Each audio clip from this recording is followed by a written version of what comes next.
Tout à fait, c'est après le retour d'expérience de l'année dernière qui était une année très particulière puisqu'on était à quelques jours, quelques semaines de l'attentat de Nice et en plein état d'urgence. Nous avons eu un dispositif renforcé en termes de sécurité mais aussi d'accompagnement des festeurs.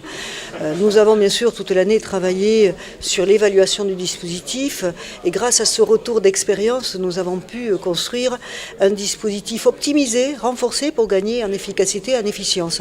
Alors il y a des moyens qui sont renforcés, je pense aux compagnies de CRS en particulier, je pense aux forces de police, de sécurité, publiques ou privées, qui sont encore renforcées cette année, parce que nous sommes toujours dans le cadre de l'état d'urgence, mais surtout ce que nous avons souhaité, c'est être dans un fonctionnement plus fluide, garantir la sécurité de toutes les animations, ce qui nous a amené aussi avec l'ensemble des acteurs de la feria et en particulier les commissions des fêtes populaires, commission taurine ou commission course landaise, de modifier parfois le programme dans une journée ou le rythme de ces fêtes pour pouvoir garantir une sécurité optimum et ne pas avoir 2-3 animations en même temps qui parfois mobilisaient un peu trop ou concentraient un peu trop les forces de sécurité dans un lieu.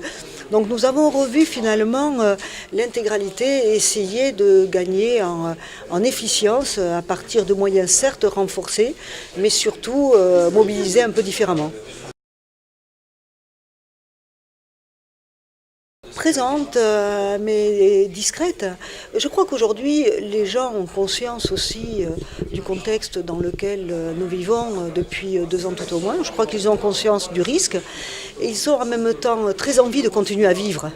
Je crois que ça avait été exprimé l'année dernière, ils ont envie de continuer à vivre. Il y a une forme aussi de résistance et l'envie de profiter au maximum de ces fêtes. Et je crois que tout le monde a compris qu'une fête, elle est réussie, certes, si le programme est un beau programme, s'il fait beau, mais aussi si l'accueil des festeurs est garanti et de qualité et si la sécurité est garantie. Et je crois que finalement c'est une alchimie qui fait que chacun se sent responsable et bienveillant par rapport à l'ensemble de cette organisation.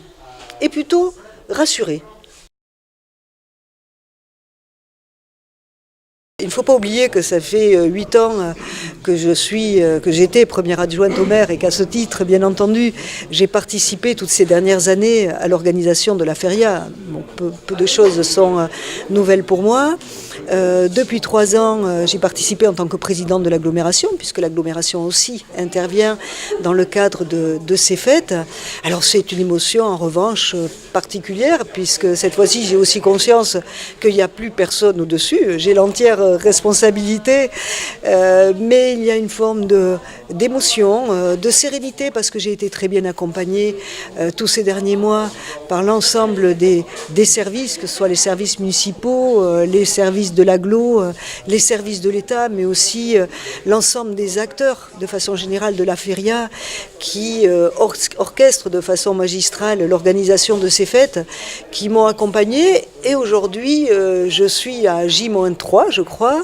Je me sens sereine, néanmoins très concentrée sur les quelques jours à venir. Et très heureuse de participer à ce moment et très heureuse d'ouvrir cette feria 2017. J'ai envie de leur dire, savourez cette parenthèse éphémère, puisque c'est une parenthèse éphémère, savourez-la, mais soyez responsables.